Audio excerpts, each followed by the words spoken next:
name is Sid Giddings. I'm the president of Georgina Military Museum in Keswick. And I'm just thankful for Tim for giving us the chance to tell some much deserved stories of heroes from World War II. Anyone that fought in the war, to me, is a hero for what they went through. But we have two things I want to talk about today. One is on Mynarski, Mr. Mynarski. He was the mid-upper gunner on a Lancaster bomber. And the other one we're going to talk about is 438 Squadron, which was a Typhoon fighter bomber squadron. This is a fairly new story with us, and I'll be able to give you some details of what we're going to do in our new displays with this last one, the 438. But going back to the story of Mr. Mynarski. Bomber crew was on a run which is detailed in some letters of which Tim will show up later. And Mr. Mynarski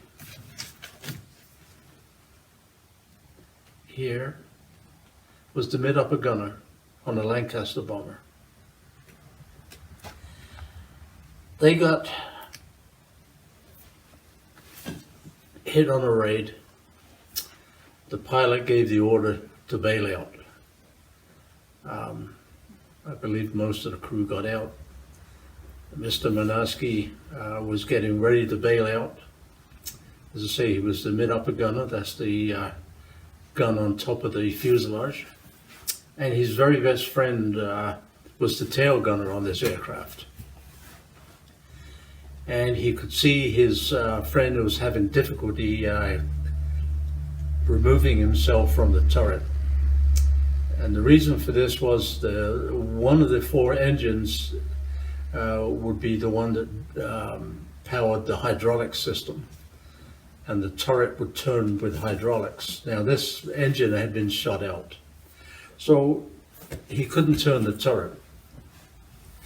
So Mr. Mynarski ran forward. Every aircraft, a bomber, had a large axe to smash the way out of the fuselage if they had to. He went and got the axe and tried to smash his way into the turret. Of course, this is designed to help deflect bullets and such like, and he couldn't break in. So the rear gunner, Mr. Brophy, he said to his friend, "Get out yourself. I'm stuck. I'm going to die. You save yourself." So Mr. Mynarski walked back to the escape hatch in the floor of the fuselage. It was opened. At this time, the flames were coming inside the plane. They was coming up to him on his clothes and his parachute. And he stood there ready to exit the plane. But airmen always had superstitions of which they always stuck to, and if they did something, they carried on doing it. Some pilots and crew, they stood around the tailplane of a bomber, and they would all urinate on the tailplane before they took off. It's just a superstition thing they did. They all had their little things they did.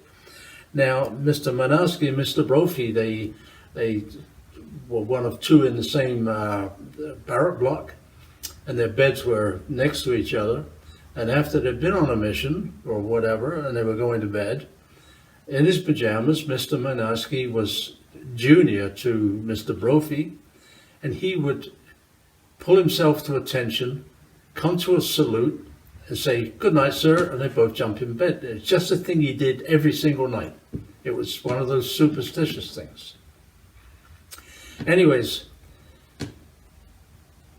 he stood at the hatch. He was on fire himself. He pulled himself to attention. saluted Mr. Brophy and says, "Good night, sir," and he jumped out of the plane. Now, that was it. The story picks up.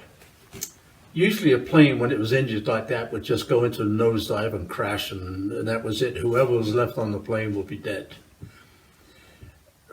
This plane, obviously, it gradually came down and crashed into trees and bushes. And miraculously, the rear tail turret was ejected from the plane, and Mr. Brophy lived. Wow. Not a scratch on him. Wow. And he was captured, wandering around, and the Germans would not believe him that he had jumped out of a plane. He told them, "Go look for my crash plane, where my turret is, or find my turret, which came apart from the plane, and you will see a flask of tea in there, and that's mine." Anyway, they identified the plane. They knew he was telling the truth, and he was a survivor from that plane. Anyways, a little later, Mr. Mynarski was found in a field, and his parachute had opened up. He'd come down. It had suffered damage, so he obviously come down fast because it was burnt. He was injured also, and he was alive when they found him, and he died shortly after the injuries he suffered, for burns and landing and everything else. He did not survive. But Mr. Brophy, he was a prisoner of war, and when he returned home, of course, every prisoner of war was debriefed to find out where they were, what happened, and everything else. And he relayed the story of his friend trying to save him and put his own life in danger, which ultimately caused his death. He was awarded the Victoria Cross for this. And we have, he's up in our display up here with the crew and the plane. The plane that's shown up here, the Lancaster bomber, there are two Lancaster bombers that are in flying condition, one in Britain and one in Hamilton here. The one in Hamilton is painted in Mynarski's color, his squadron colors, to honor him. And it's referred to as the Mynarski plane. And was Mynarski, what nationality was he? He was Canadian. So that's what we're talking about, a Canadian. Yeah, Okay. he was Canadian. Where was he from in Canada? That no, escapes I'm me. just curious. Yeah, that escapes me. It'll be in all these Documentation. documents I'm going to pass on to you that I'll give it you can put on. Give me my homework. Yeah, your homework. Yes. Okay, I'm on it. There is also here, which you will get a copy of. It's a personal letter from Mr. Brophy to the Air Ministry, Oh, nice. giving his account of what happened. And there's a I'll picture. take some good pictures of that. There's a and I'll picture put of the them in crew, there. Yep. and in here is all the story. Yeah. And it's typical of comradeship with these men. Yep. Many pilots died just saving their crew, trying to hold the plane together long enough for the crew to bail out. And unfortunately, the pilot was last man if he was able, and he didn't get out. So this was a very brave man that did this for his good buddy. Mm-hmm. And it's a miraculous thing that his good buddy lived. Well, yeah, So- you know what? It's kind of funny because it's easy in hindsight, and we all look back over history and the different wars and different things, and for us to start, talking about whether it was a just war or what, and all this stuff gets lost. The camaraderie, and the soldiers that went into those wars, they had no choice. Like your government says, and you don't get to decide. Yes. And within the framework of that, these are the sorts of things that, it's pretty amazing, actually. I was at a Probus Club giving a speech in Oxford, and told the story of which you just recorded a few weeks ago on HR It was, 805. Halifax, huh? Yeah, on the Halifax. Yeah. And I told them the selection process for bomber crews during the war. Yeah. When a graduating group of flight crew Yeah. were processed, if they were going to assemble 25 or 50 flight crews, Yeah. that group of men would be put in an empty hangar. So let's say it was 25 planes. You would have 25 pilots, 25 navigators, 25 engineers, Wow, yeah. 25 radio operators, maybe 50 gunners, and they will be left to their own to make their own crew. Wow. And the whole theory behind this was that a lot of these guys, they had obviously struck up a very good comradeship in their training. So they may come across a guy and say, "Hey Charlie, look, I'm a pilot. Do you want to be my Yeah, third gun or whatever. my yeah. whatever?" "Oh yeah, sure." And then they'd wander around and looking for people they knew to make up a crew. Right. And the Natural selection. the whole thing was natural selection, because they would live and die together. Sure. They would live together, and they Certainly put their lives on the line at Yes. all times together. yes, and them working together as a team was crucial to them surviving, Yeah. which is evident here because there was a comradeship here. Yeah. So it's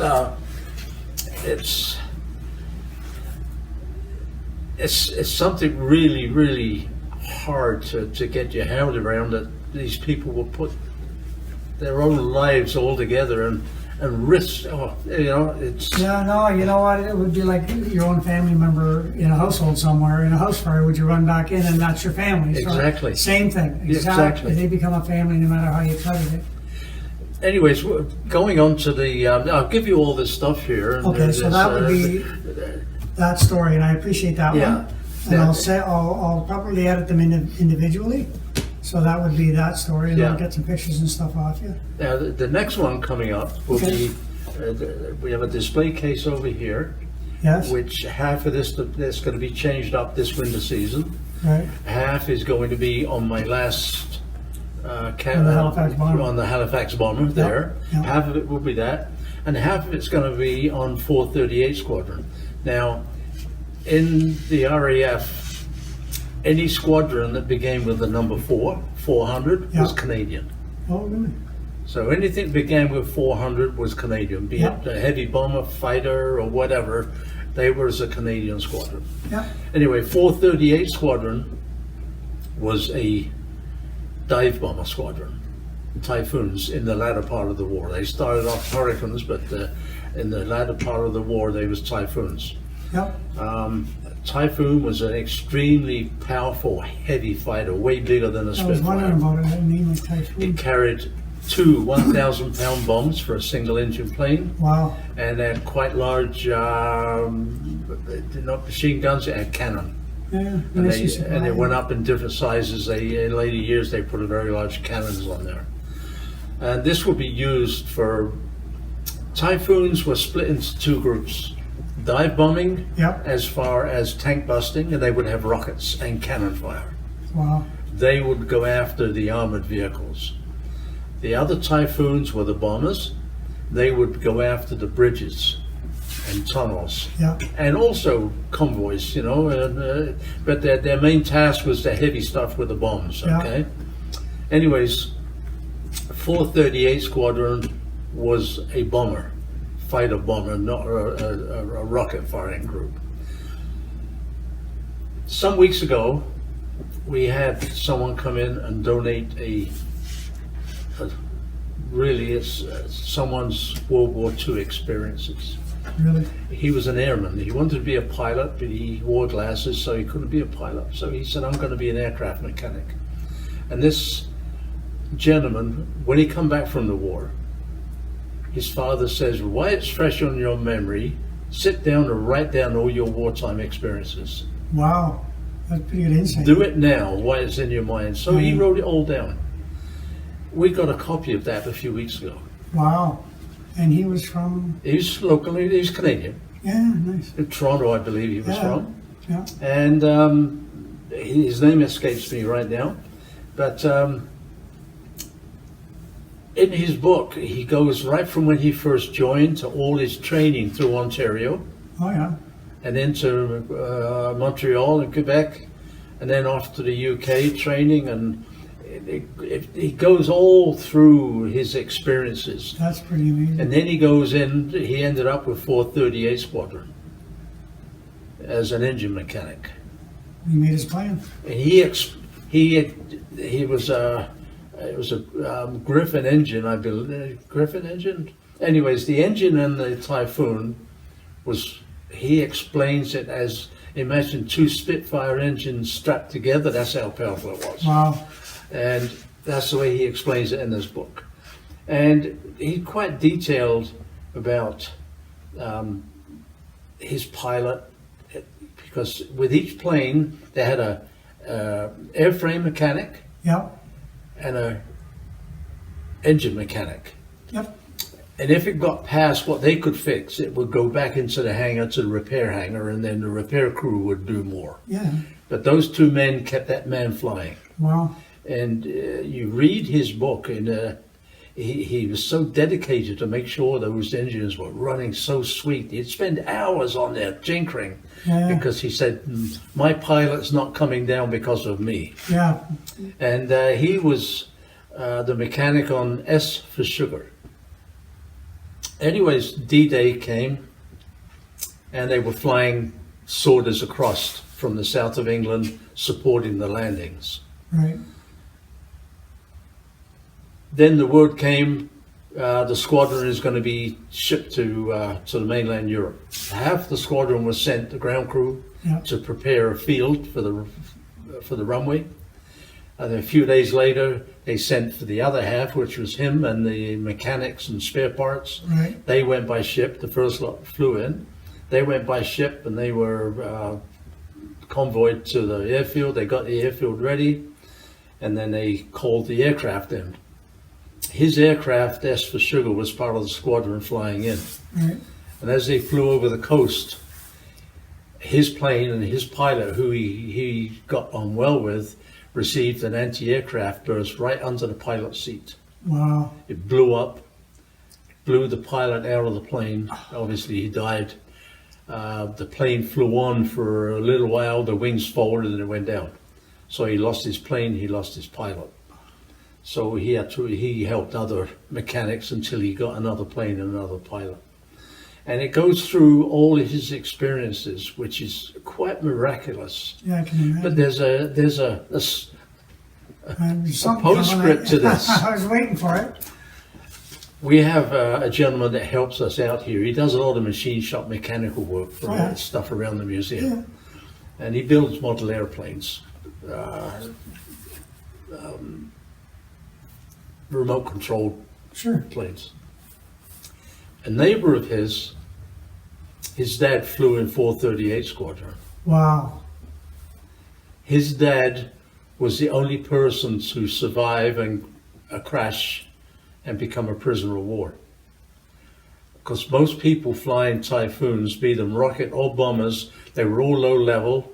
And if they were hit by flak, they're gone. They went didn't have a down. chance to bail out.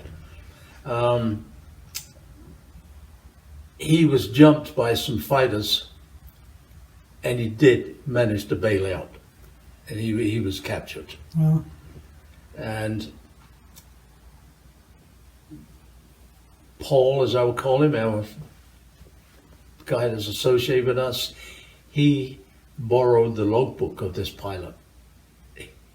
Because he's a prisoner of war, he came back to Canada. He borrowed his logbook. He goes through the logbook, and he starts talking to me about it. He's reading the logbook at the same time I'm reading the book of the mechanic, 438. yeah. And I start to realize these two are dovetailing together. Like, They're dovetailing yeah, together. really, eh? And anyways, he did not service the plane that Paul's friend's father was in, but they both get mentioned cross purposes here, Back and forth, yeah. and it's quite interesting. And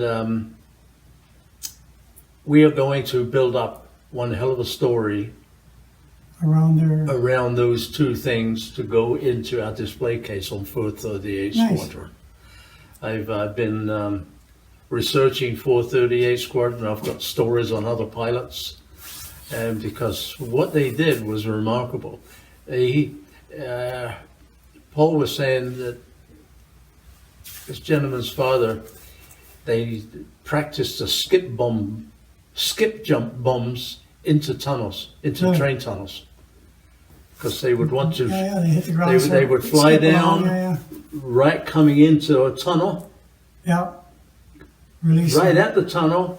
Then they'd release the bomb so it would fly forward into the tunnel, and they would pull up and go. And very often he'd come back with shrapnel and stuff all in the bottom of his plane, Yeah, no, good. because they'd try and close the tunnel off. Yeah. And so we have some. This whole story is starting to work into something quite remarkable and unexpected.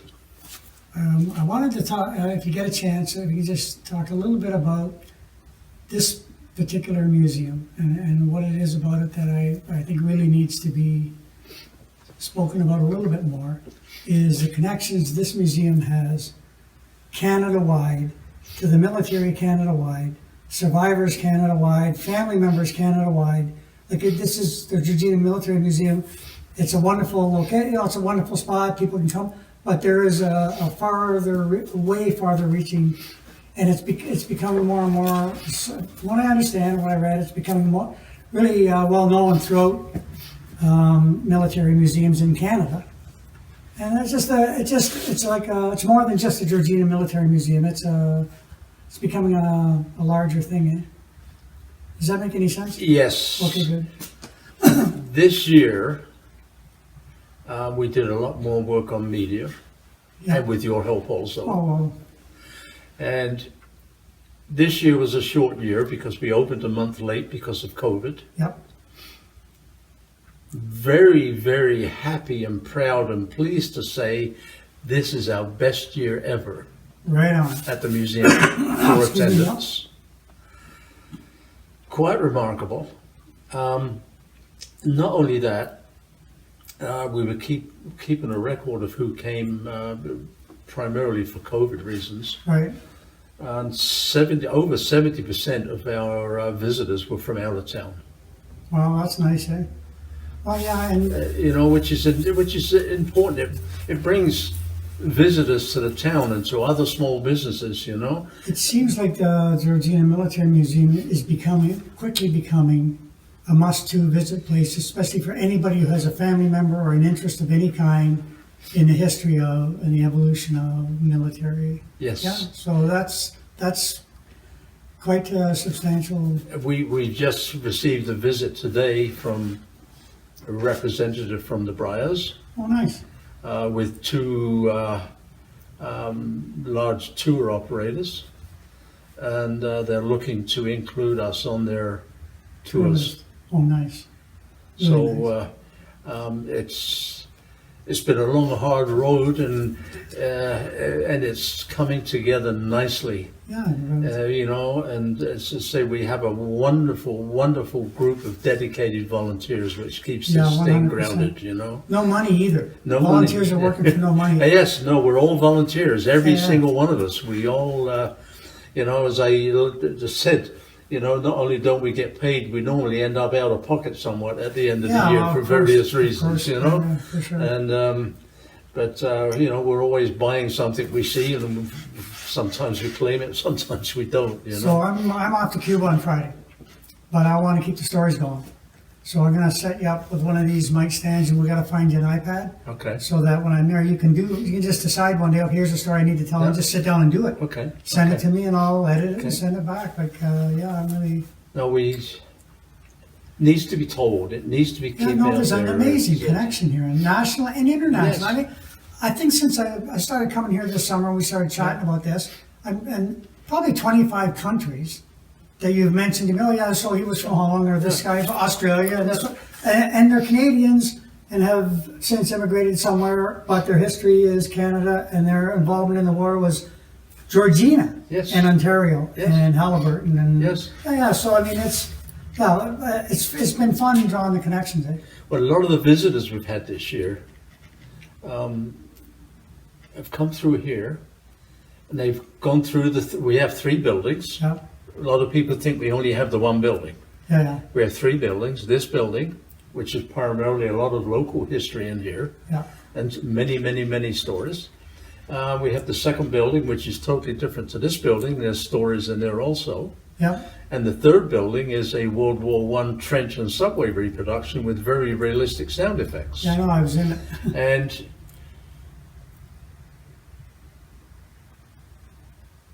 these tour operators were just aghast with it. Anyways, when we have people come through here, they go all the way through. They make a donation to come in.